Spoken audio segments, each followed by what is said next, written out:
if you want to know about the computer field, तो आपके लिए ये चैप्टर जो है बहुत ज़्यादा important है.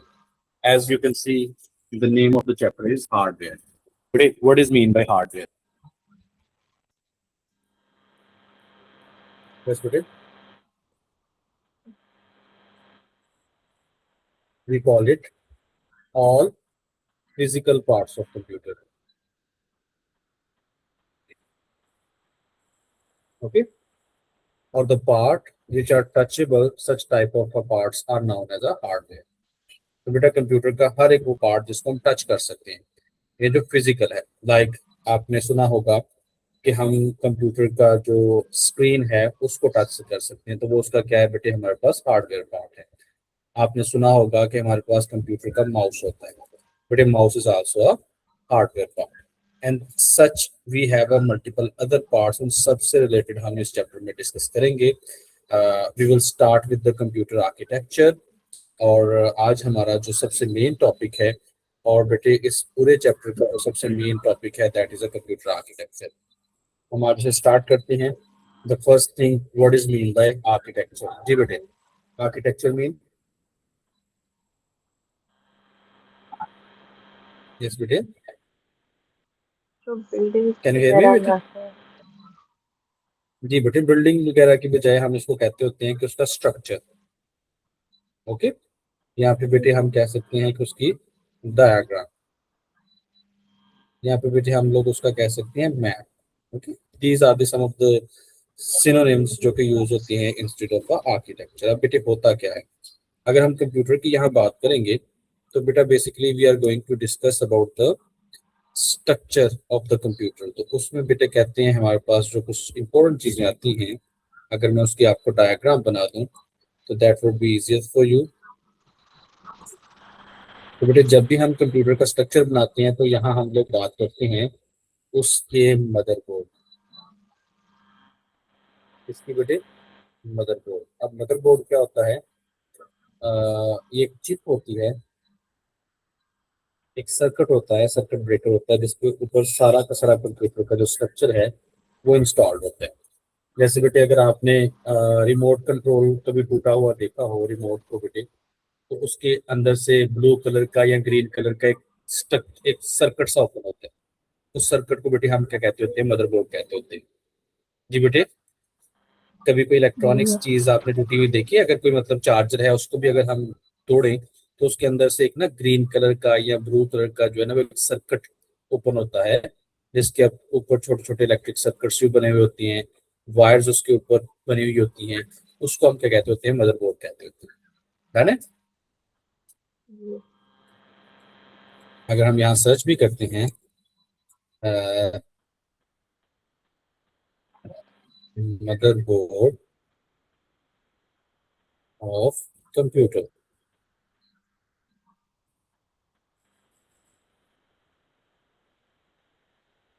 लेट्स सी वो रीड मदरबोर्ड ही करता है. जी जी, ये इसमें देखिएगा इमेजेस आ जाएंगी हमारे पास डिफरेंट टाइप ऑफ.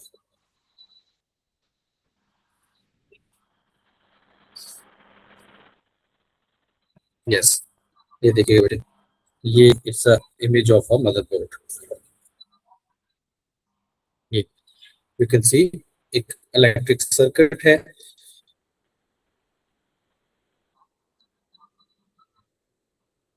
जिसमें आपके पास डिफरेंट तरह की स्लॉट्स बनी हुई हैं, डिफरेंट तरह के सर्किट्स बने हुए हैं. ये बेटा बेसिकली हमारा जब भी कंप्यूटर लैपटॉप या मोबाइल को हम लोग ब्रेक करते हैं ना, तो उसके अंदर से ये करता है, और यही मेन चीज है. अब इसमें कहाँ रैम लगना है, कहाँ सीपीयू लगना है, कहाँ हार्ड डिस्क लगनी है, यानी कि कंप्यूटर के डिफरेंट डिफरेंट पार्ट्स कहाँ कहाँ अटैच होने हैं, वो सारा का सारा जो है वो हम लोग इस टॉपिक में जो है ना. अच्छा बेटे, मदरबोर्ड में जो सबसे इंपॉर्टेंट चीज होती है उसको हम कहते होते हैं सीपीयू. ओके, कैपिटल में लिखना है, जिसको हम क्या कहते होते हैं? CPU. CPU stand for central processing unit.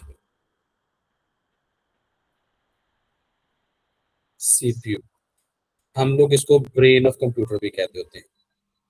यानी कि जैसे ह्यूमन का ब्रेन है ना, वो सारे की सारी एक्टिविटीज परफॉर्म कर रहा होता है, वैसे ही कंप्यूटर का सीपीयू होता है.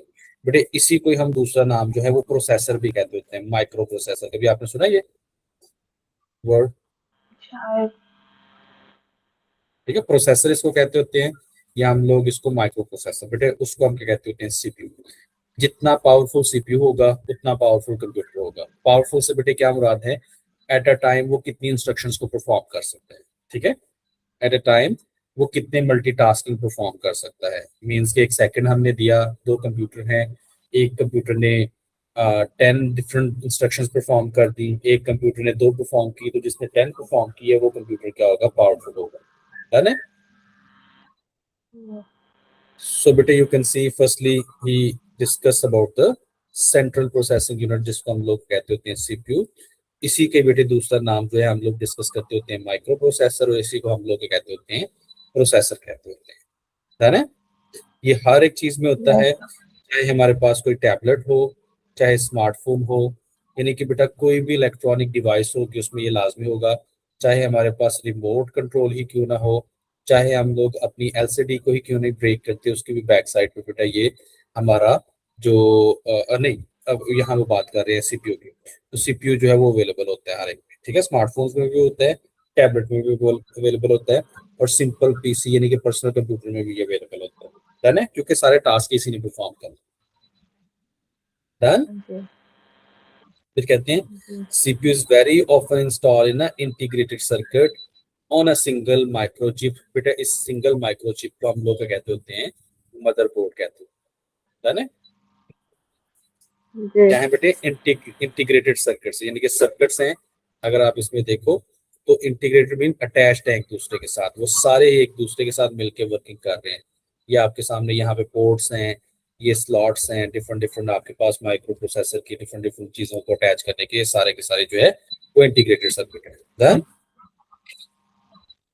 Yes. अच्छा बेटे कहते हैं जब हम सीपीयू का बेसिक पर्पस क्या होता है, वो यहाँ पे उन्होंने डेफिनेशन लिखी है।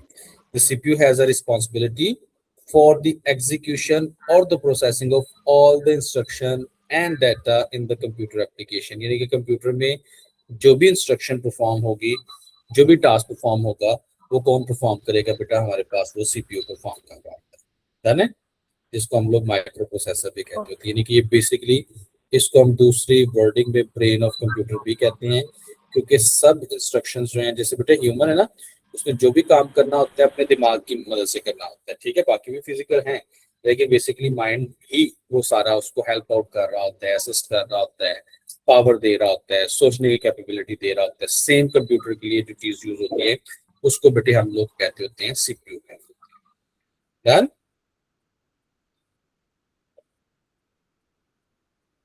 यस बेटे, एनी क्वेश्चन?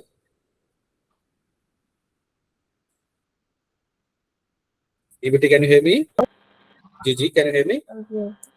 आपको नहीं जी बेटा नजर आ सीपीयू रही थोड़ी देर, अब आ रही है। अब नजर आ, ओके ओके।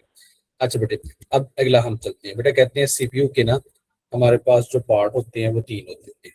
यानी कि अगर हमारे पास सीपीयू है तो इसके जो पार्ट है अकॉर्डिंग टू बुक बेटे कहते हैं 3 होते हैं। पहले को हम कहते होते हैं सीयू, सेकंड वन को कहते होते हैं बेटा हम लोग एएलयू, और थर्ड वन को हम लोग कहते होते हैं रजिस्टर, प्लस उसमें क्या होती है बेटा हमारे पास बसेस होती है।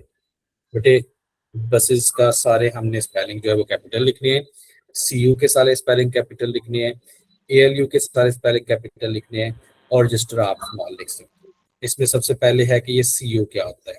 बेटे CU stand for control unit, यानी कि एक ऐसा यूनिट जिसने पूरे के पूरे सिस्टम को कंट्रोल, ये किसका बेटे पार्ट है, हमारे पास सीपीयू के पार्ट। ठीक है, यानी कि सेंट्रल प्रोसेसिंग यूनिट। अगर हम इसकी डेफिनेशन देखिए तो बेटा कहते हैं the unit which control all instructions in computer, यानी कि कंप्यूटर के ऊपर जितनी भी इंस्ट्रक्शन आनी है सीपीयू के पास, वो सारे की सारी कंट्रोल कौन करता होता है, कंट्रोल यूनिट। इसीलिए बेटा इसका नाम ही हम लोगों ने कंट्रोल यूनिट लिखा होगा। अच्छा, अब इंस्ट्रक्शन कौन कौन सी आती है बेटा, किसी इंस्ट्रक्शन को हम लोगों ने रीड करना होगा। रीड करने से क्या मुराद है, लोड करना, या फिर हमारे पास आ सकता है किसी इंस्ट्रक्शन को हमने क्या करना है, राइट करना है। राइट करने से मुराद क्या है, लोड करना प्लस उसको एडिट करना। Done? Okay. इसमें हमारे पास आ सकता है कि किसी इंस्ट्रक्शन को हमने मूव करना है, वो भी बेटा यही करवाता होता है। आ सकता है कि किसी इंस्ट्रक्शन को हमने कॉपी करना है, तो वो भी बेटा इसी में आता होता है। किसी इंस्ट्रक्शन को डिलीट करना है तो बेटा वो भी कौन कर रहा होता है, यही कर रहा होता है। यानी कि बेसिक इसका पर्पस क्या है कि इसमें क्या करना है, कंट्रोल करना है पूरे कंप्यूटर की इंस्ट्रक्शंस को। Done. Ji.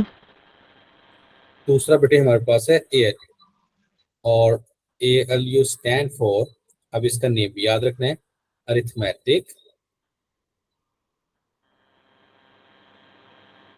And logical unit. अच्छा बेटे, अरिथमेटिक स्टैंड फॉर, आपने सुना होगा कि मैथ किसी चीज को ऐड करना, प्लस माइनस। सब्ट्रैक्ट करना, मल्टीप्लाई करना। बेटे कंप्यूटर में मल्टीप्लिकेशन के लिए ये वाला साइन यूज होता है, क्योंकि ये साइन जो है वो अवेलेबल नहीं होता कंप्यूटर में, तो उसके लिए हम स्टार का साइन यूज करते हैं। बेटे डिवाइड के लिए ये स्लैश डिवाइड के लिए यूज होता है, ठीक है। यानी कि ये जो इंस्ट्रक्शन, इसी तरह एक हमारे पास आता है मॉडुलस। ये परसेंटेज नहीं है बेटे, मॉडुलस है। ये हम जब पढ़ेंगे ना आगे, कंप्यूटर आप पढ़ती रहोगी तो आपको समझ आ जाएगा ये साइंस, ये सिंबल्स का।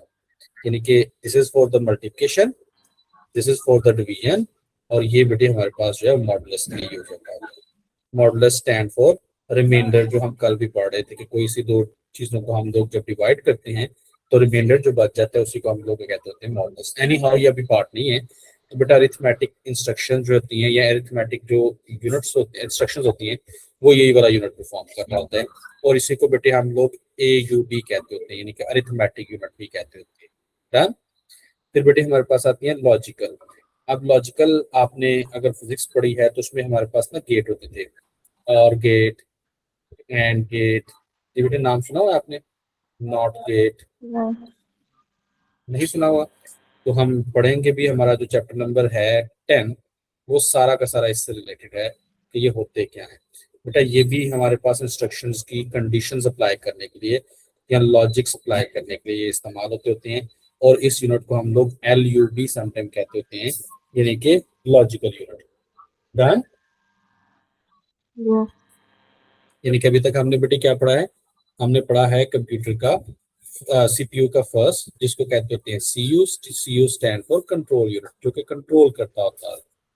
दूसरा बेटे क्या है, ALU, A stand for arithmetic, and बेटे L स्टैंड फॉर लॉजिकल। यानी कि इसने क्या करनी होती है, मैथमेटिकल इंस्ट्रक्शंस को परफॉर्म करना होता है। मैथमेटिकली मींस कि हमने किसी इंस्ट्रक्शंस को अरिथमेटिकली एग्जीक्यूट करवाना है, या उसके ऊपर लॉजिक अप्लाई करने हैं। डन। जी। जी बेटे, इन्हीं को उसने थोड़ा सा एक्सप्लेन नहीं किया होगा यहाँ पे कहीं ना कहीं। नहीं किया तो मैंने आपको बता दिया है कि हमारे पास ये आ गए इन दोनों की डेफिनेशन। अच्छा बेटे, फर्स्ट उसने एक्सप्लेन किया arithmetic and logical unit allow the required arithmetic, वो कौन कौन सी बेटे, प्लस माइनस, शिफ्टिंग हो सकती है, और लॉजिक शिफ्टिंग याद है ना आपको, लेफ्ट शिफ्ट करते थे तो मल्टीप्लाई होता था, राइट शिफ्ट करते थे तो क्या होता था बेटा, हमारे पास डिवाइड होता था in the first chapter. Same बेटे हमारे पास एंड ऑपरेशन और operation to be carried out while a program is being run, program को हम लोग जो है वो एग्जीक्यूट करवा रहे हैं। डन बेटे। Okay. Same for the control unit, you can see कि read instruction from the memory, the address of the location where the instruction can be found is stored in the program counter। ये program counter हम देखेंगे। in the instruction मतलब कि basically वो क्या कह रहा है कि ये कंट्रोल करता है कि इंस्ट्रक्शन कौन सी है, कहाँ से आई है, किस मेमोरी में थी, उसको रिटर्न कहाँ लेके कर जाना है, मूव कहाँ करवाना है। ये सारा का सारा टास्क जो है वो कौन परफॉर्म कर रहा होता है बेटा, हमारे पास CU कर रहा होता है। डन। ओके। ओके बेटे, अब एक छोटी सी डेफिनेशन हम थोड़ा सा वो मिस कर गए, वो है बेटा हमारे पास वॉन न्यूमन आर्किटेक्चर। और ये बहुत इंपॉर्टेंट है बेटे, डेफिनेशन के तौर पे भी आता होता है कि आप थोड़ा सा एक्सप्लेन करो कि वॉन न्यूमन आर्किटेक्चर जो है वो क्या है। तो बेटा इसको थोड़ा सा आपने समझना है बेटे। अप्रोक्सीमेटली कहते हैं बिफोर 1980s, ठीक है, यानी कि 80s से पहले, बिफोर 1980s, जो ह्यूमंस थे वो हर चीज को कंप्यूटर कहते हैं, ठीक है। जैसे एक न्यू फैन आया है न्यू टेक्नोलॉजी आई है तो उसको भी वो कहते थे ये कंप्यूटर है। अगर कोई न्यू हमारे पास जो है वो कौन इंजन की कहते शेप थे? आती थी या न्यू इंजन की टाइप। जी बेटे, कौन कहते थे? वो उसको कंप्यूटर समझते थे कि जो भी न्यू कौन? टेक्नोलॉजी आ रही है वो उसको। यस, कैन यू हियर मी? ये कौन समझते थे? ये पीपल, लोग। अच्छा ओके, जी। ठीक है, जो नॉर्मल लोग थे जिनके लाइक अगर कोई न्यू टेक्नोलॉजी है एआई से रिलेटेड तो हम अब जो भी न्यू चीज आती है हम उसको एआई कहते होते हैं, ऐसे है ना। तो 1980 से हम्म, पहले जो नॉर्मल ह्यूमंस थे वो जो भी न्यू चीज आती थी उसको वो क्या कहते थे कि ये भी कंप्यूटर है। अगर कोई इंजन आता था तो उसको भी हम लोग कंप्यूटर कहा करते थे, यानी कि उन्होंने हर चीज को क्या नाम दिया, कंप्यूटर को। इंजन मीन कोई कार न्यू आ रही है, कोई एरोप्लेन की न्यू स्कीम आ रही है या न्यू टेक्नोलॉजी आ रही है तो हम उसको कंप्यूटर ही कहा करते थे। फिर बेटे 19 आफ्टर 1980s वॉन न्यूमन और बेटा इसकी जो टीम थी उन्होंने एक प्रॉपर डेफिनेशन दी। ठीक है, उन्होंने क्या दिया, प्रॉपर डेफिनेशन ऑफ कंप्यूटर दी कि हर चीज जो है वो कंप्यूटर नहीं होती। कंप्यूटर में कुछ प्रॉपर्टीज होती हैं, कुछ पॉस्टुलेट अगर वो हों तो वो क्या होगा, हमारे पास कंप्यूटर होगा। अब वो पॉस्टुलेट क्या थे बेटे, आपने ध्यान से सुनना है कि पॉस्टुलेट नंबर 1 है कि कंप्यूटर क्या होगी, प्रोग्रामेबल मशीन होगी।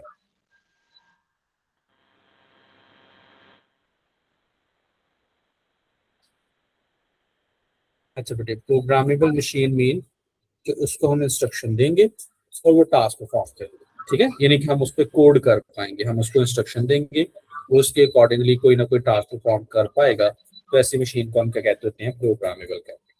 ये बेटा डन है। जैसे रोबोट है, जैसे हमारा ये कंप्यूटर है, हम इसको इंस्ट्रक्शन देते हैं, उसमें कुछ टाइप कर सकते हैं, न्यू इंस्ट्रक्शंस ऐड कर सकते हैं। सच प्रॉपर्टी को बेटे हम क्या कहते होते हैं, प्रोग्रामेबल कहते हैं। डन। जी। डन।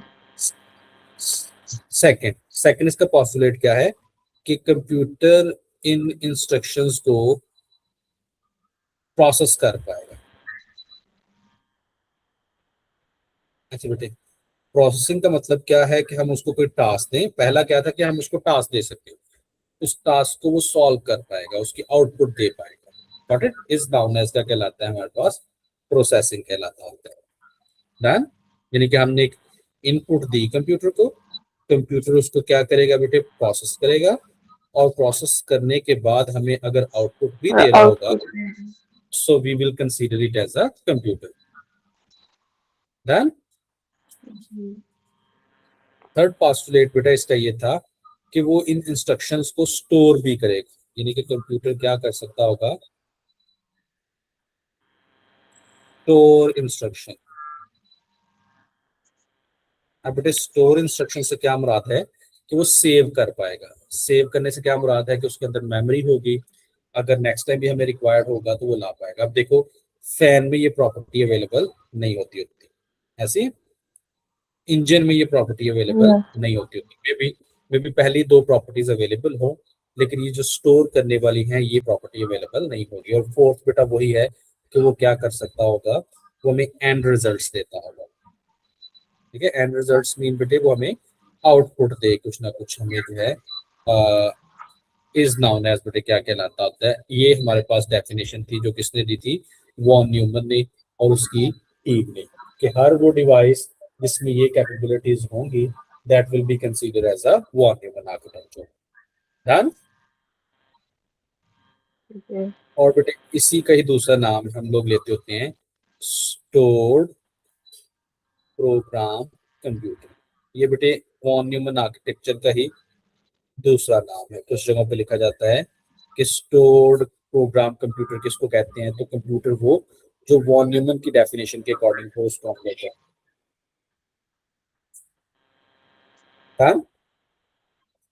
ओके। अब बेटे हम रीड करते हैं इसकी वो वॉन न्यूमन की। तो बेटा वही कह रहे हैं, early computers was fed data while the machine were actually running. It wasn't possible to store program or data, which meant they cannot be operated without the storing that. Okay, consider be human intervention। तो बेटा देखो human intervention भी वो कह रहे नहीं available है, और आपका जो है वो स्टोर भी नहीं कर सकते। सॉरी बेटे, वो मिड 1940s की बात कर रहे हैं, मैंने आई थिंक यहाँ पे 1980s कहा था, ठीक है, 1940s, आई थिंक कोई और चीज थी। ये बेटे done. Okay. So they say Johann von Neumann developed the concept of stored program computer. तो बेटा ये उस कंप्यूटर को हम स्टोर प्रोग्राम कंप्यूटर भी कहते हैं, which has been the basis of computer architecture ever since। और उसी पे सारा का सारा कंप्यूटर का आर्किटेक्चर जो है वो अभी तक भी हम उसी की डेफिनेशन को लेके चलते हैं। The von Neumann architecture has the following main novel features। उसमें बेटा फीचर्स कौन से थे, वो ये वाले, और ये वो सारे के सारे फीचर्स हैं जो पहले अवेलेबल नहीं होते थे, ठीक है। पहला क्या है, the concept of central processing unit, यानी कि उसमें क्या होना चाहिए बेटे, प्रोसेसर होना चाहिए, ठीक है। प्रोसेसर होने का मतलब क्या है कि वो कुछ ना कुछ टास्क प्रोसेस कर सकता है। Done?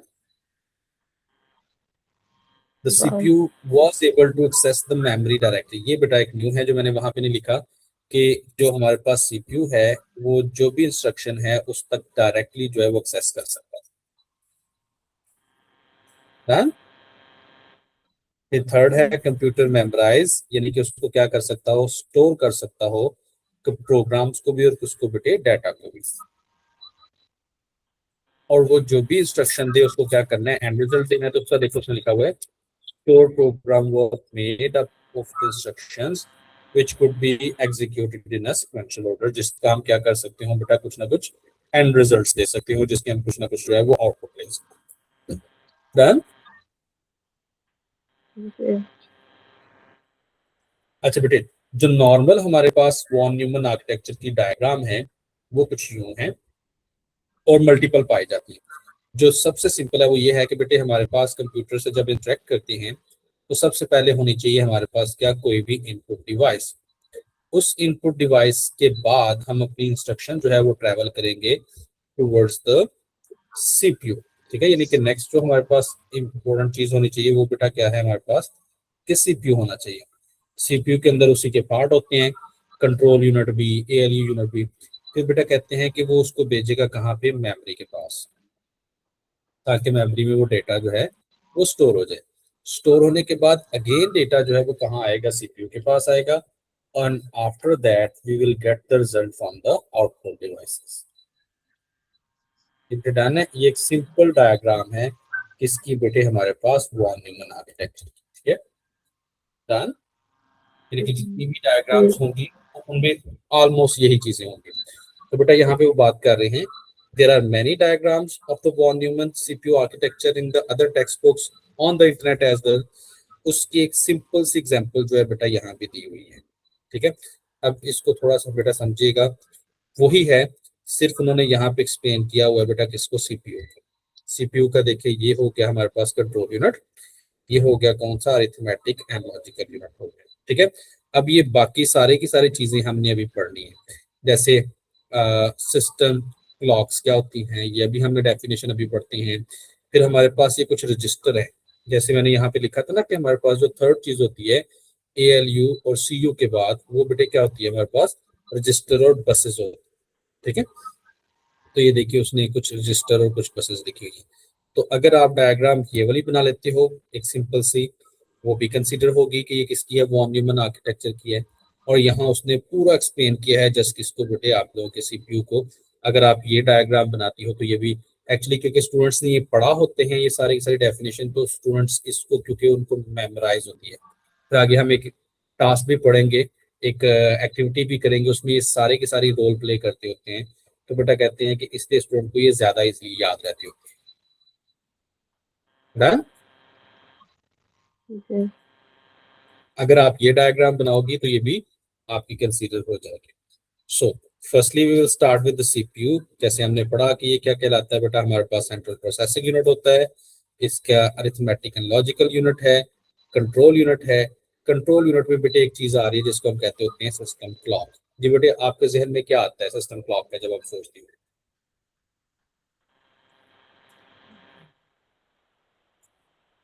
सिस्टमैटिक क्लॉक है। मतलब कि हमारे पास है instruction P1 process 1, P2 process 3, P3, ठीक है, इस तरह है हमारे पास। इस इंस्ट्रक्शन ने कितना टाइम लेना है, सपोज हम कहते हैं 1 सेकेंड। इस इंस्ट्रक्शन ने कितना लेना है, 2 सेकेंड। इस इंस्ट्रक्शन ने कितना लेना है, सपोज हम करते हैं जी 0.5 सेकेंड। ठीक है, इनको एक टाइम दिया। अब इसी टाइम के अकॉर्डिंगली इसने ये टास्क कंप्लीट करवाने हैं फ्रॉम द सीपीयू। इस चीज को हम कहते होते हैं सिस्टम क्लॉक कहते होते हैं। डन जी बेटे, यानी कि 3.5 सेकेंड में ये तीनों ही टास्क कंप्लीट हो जाना चाहिए। वो किसकी हेल्प से होती है, सिस्टम क्लॉक के। तो ये क्या है, is use to produce timing signals on the control bus to ensure this vital synchronisation take place, यानी कि इनके दरमियान में जो सिंक्रोनाइजेशन है वो हो जाए। Without the clock the computer would simply crash. अगर क्लॉक नहीं होगी तो कंप्यूटर कोई भी टास्क है वो इजीली परफॉर्म नहीं कर पाएगा। Done? Done. फिर हमारे पास आ रहा है बेटे एक चीज जिसको हम कहते होते हैं रैम। ये कंप्लीट एक टॉपिक है, तो ये अब हम इन्हें नहीं पढ़ेंगे, हम अगले टॉपिक की तरफ चलते हैं। सीपीयू का जो थर्ड है जिसको हम कहते होते हैं रजिस्टर। जी बेटे ओके, हम इसकी तरफ मूव करते हैं। इसलिए अगेन हम एक ग्राफ उस पर चलते हैं ताकि आप समझ सको कि रजिस्टर होता क्या है और ये कैसे एक्टिविटी परफॉर्म करता है। अच्छा बेटे, नॉर्मली रजिस्टर तो हम कहते हैं एक नोटबुक को, ठीक है, जिसमें हम अपना रफ वर्क कर सकते हैं, तो जिसमें हम अपना जो है वो बाकी टास्क परफॉर्म कर सकते हैं। बेटे कहते हैं जो सीपीयू है ना, वो बड़ी एक इंटेलिजेंट डिवाइस होती है। वो अपने सारे के सारे टास्क परफॉर्म करने के लिए रजिस्टर रखता है जो कि वर्क करता है एज अ क्या बेटे, असिस्टेंट ऑफ सीपीयू। पूरे डन है, बात समझ आ गई आपको। यानी कि रजिस्टर का बेसिक पर्पस क्या होता है, इसने असिस्ट करना होता है सीपीयू को।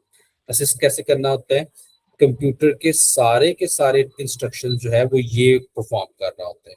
यानी कि all instructions are executed by register. यानी कि सीपीयू क्या है कि एक ब्रेन है जो बाकी चीजों से काम करवा रहा होता है। वो बाकी चीजें क्या है बेटा, उसको हम रजिस्टर कहते होते हैं। अब रजिस्टर के आगे देखिएगा टाइप होती है, हर टाइप का डिफरेंट डिफरेंट काम होता है ना बेटे। Mhm. जी बेटे, यहाँ तक बात समझ आ गई। डेफिनेशन देखिए यहाँ भी लिखी हुई है। One of the most fundamental components of the von Neumann system are the register. Register can be general और स्पेशल पर्पस। स्पेशल पर्पस भी होती है, जनरल भी होती है, लेकिन हम यहाँ पर डिस्कस करेंगे only the generals. We only consider the special purpose register.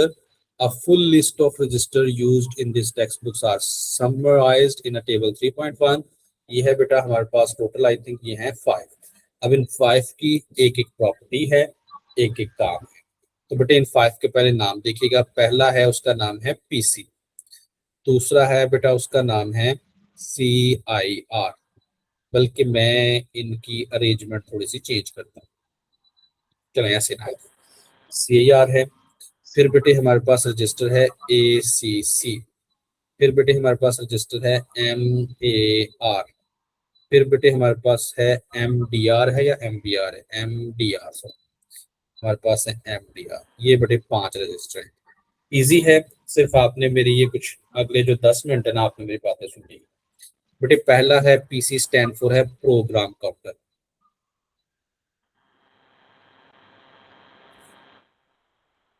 इसका बेटे नाम क्या है, प्रोग्राम काउंटर। दूसरे का नाम है करंट इंस्ट्रक्शन रजिस्टर। थर्ड का नाम है बेटे हमारे पास एक्यूमुलेटर रजिस्टर।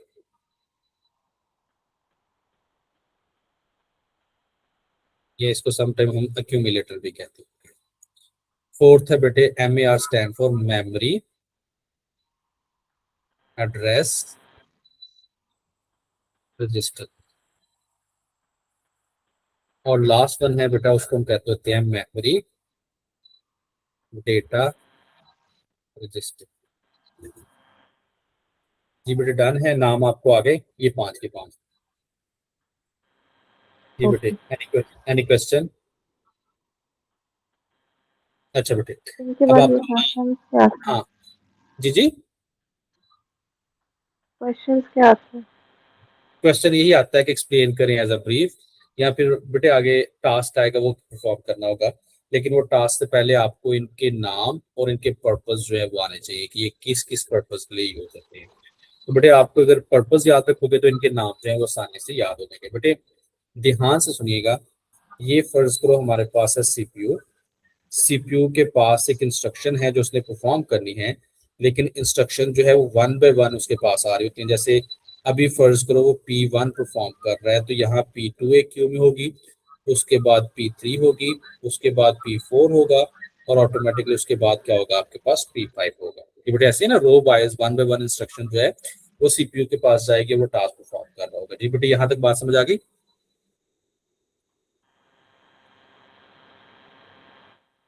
जी बेटे। जी। अच्छा, ये जो एक क्यू है ना जिसमें नेक्स्ट जो भी इंस्ट्रक्शन कंप्यूटर ने परफॉर्म करनी है, इस क्यू को हम क्या कहते होते हैं, पीसी कहते होते हैं। ये बेटे क्या है, ये रजिस्टर है जो करता है बेटा, होल्ड करता है एड्रेसेस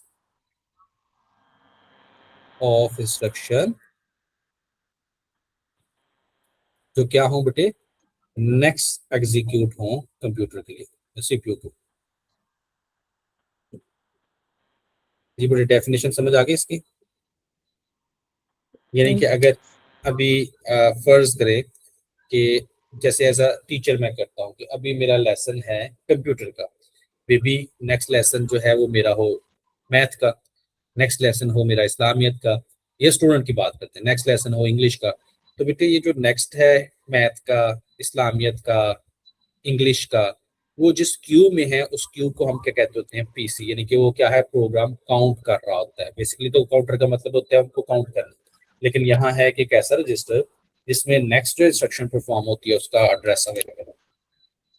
इसका हम डेफिनेशन भी देख लेते हैं, कहाँ गया ये, the register store the address where the next instruction to be read can be found। यानी कि नेक्स्ट इंस्ट्रक्शन जो सीपीयू के पास आनी है वो इसके पास होगी। ये वर्डिंग में थोड़ी सी, या आप रीड करने का मतलब समझ जाओगे तो फिर आपको समझ आ जाएगा। अभी जैसे इतना ही रखें कि सीपीयू ने जो नेक्स्ट इंस्ट्रक्शन परफॉर्म करनी है उन सब के एड्रेसेस कहाँ होंगे, पीसी में अवेलेबल होंगे। डन। जी। जी। जो अभी इंस्ट्रक्शन परफॉर्म हो रही है P1, वो कहाँ होगी बेटे, current instruction register. Done, like the name, current instruction, यानी कि अभी इंस्ट्रक्शन कौन सी सीपीयू परफॉर्म कर रहा है, P1, वो जिस रजिस्टर में होगी उसको बेटे हम क्या कहते होते हैं, CIR कहते हैं। Definition, the register store the current instruction being decoded and executed. Decode क्या होता है, एग्जीक्यूट क्या होता है, ये हम कल पढ़ेंगे। यानी कि अभी सीपीयू जिस इंस्ट्रक्शन के ऊपर टास्क परफॉर्म कर रहा है वो कहाँ अवेलेबल होगी बेटे, CIR में। डन। जी। नेक्स्ट है बेटे हमारे पास कौन सी, अक्यूमुलेटर रजिस्टर। बेटे जितनी भी इंस्ट्रक्शन हमने परफॉर्म करनी है P1 के ऊपर, मे बी बेटे इसको मूव करवाना पड़ जाए, मे बी इसको डिलीट करवाना पड़ जाए, मे बी इसको जो है वो हम लोगों को जो है वो रीनेम इस P1 के ऊपर परफॉर्म करना है, वो किसकी हेल्प से करवाना है, हमने अक्यूमुलेटर रजिस्टर से करवाना है। Then you can see the definition. The register is used when I'm carrying the out ALU, यानी कि कोई mathematical calculation. It store data temporary during the calculation। यानी कि वो जो हमारे पास इंस्ट्रक्शन है जो CIR में है उसके ऊपर जो भी टास्क परफॉर्म करवाना है वो कौन करेगा बेटा, हमारा CIR करेगा। वो चाहे हमारे पास मैथमेटिकल है, वो चाहे हमारे पास लॉजिकल है, वो चाहे हमारे पास कोई भी है। डन बेटे, तीनों की समझ आ गई? अगर हम इसकी एग्जांपल ले एक ऑफिस की तरह, ठीक है बेटे, एक सपोज करो कि डॉक्टर है जिसके पास हम चेकअप के लिए गए हैं, तो डॉक्टर का जो पियर होगा, ठीक है, वो क्या होगा बेटा, हमारे पास पीसी का रोल प्ले कर रहा है। जो पेशेंट डॉक्टर के सामने बैठा होगा फॉर द चेकअप, वो क्या होगा बेटा, CIR होगा। और वो जो उसको हम लोग कभी ड्रिप लगाएंगे, कभी हम कहेंगे जो उसको इंजेक्शन लगाओ, यानी कि वो जो उसका डॉक्टर का असिस्टेंट होगा, जो उसका जो है फर्ज करें कि क्या कहते होते हैं उसको, कंपाउंडर होगा या फिर नर्स हो सकती है, वो क्या होगा बेटा, हमारे पास अक्यूमुलेटर होगा। डन।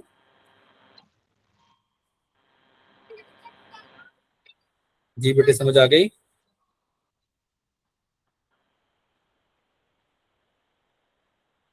जी। जी बेटे कैन यू हियर मी? समझ आ रही है? यस।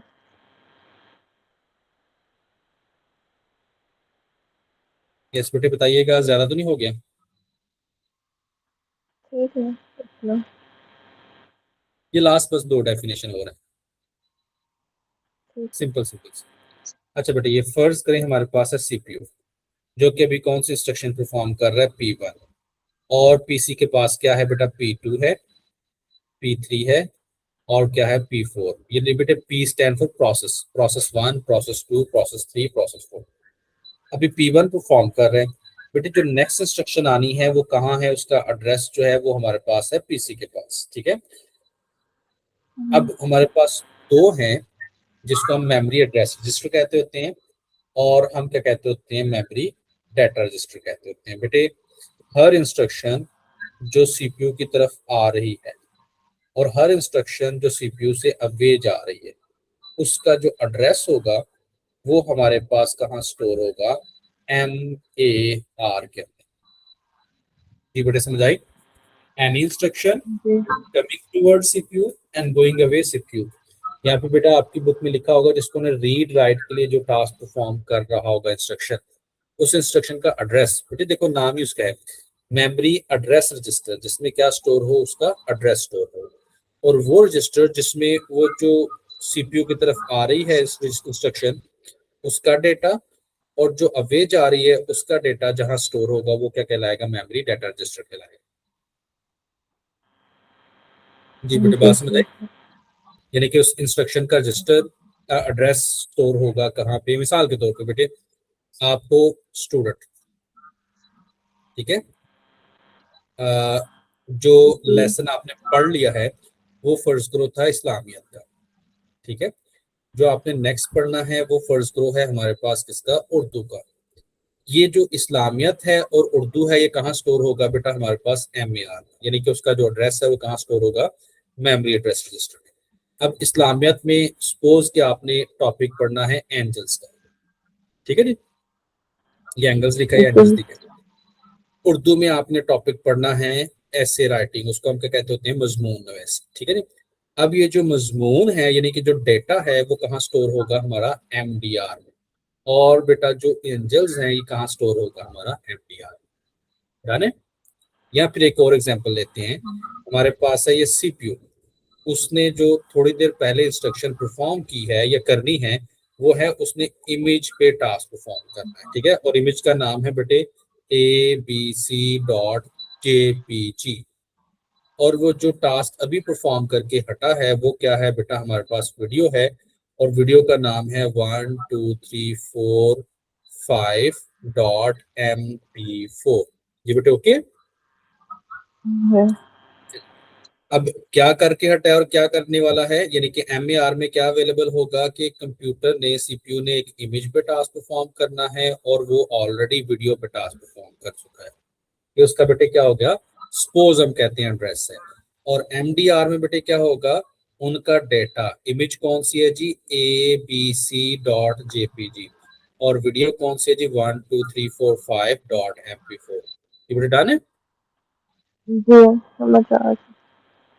ये देखिए अब MDR में क्या हो, MAR, the register store the addresses of the memory location currently being read from और written to। read from का read का मतलब है आने वाली, और written to का मतलब है जाने वाली। सेम है, the register stores data which has just been read, read mean आने वाली, और data which about to return to the memory यानी कि जाने वाली। ये बेटे इस बात की समझ आ गई? जी। तो this was all about the register. अब देखें यहाँ ये डायग्राम में वो सारा वही होगा, जो नेक्स्ट इंस्ट्रक्शन या जो कंप्यूटर परफॉर्म करने वाला है उनके एड्रेसेस, ठीक है। MDR में क्या होगा बेटा, उनका डेटा अवेलेबल होगा। करंट इंस्ट्रक्शन रजिस्टर में क्या होगा, जो अभी टास्क परफॉर्म करेगा। उनके ऊपर अगर मैथमेटिकल टास्क परफॉर्म करवाने हैं तो वो किसने करने हैं, एक्यूमुलेटर ने। नेक्स्ट जो इंस्ट्रक्शन है उसका एड्रेस कहाँ होगा, आपका पीसी में अवेलेबल होगा। डन। which is डन बेटे। ये सारी की सारी थ्योरी है जो yeah, आपने याद करनी है, ठीक है। इसके भी मैं नोट्स आपके साथ शेयर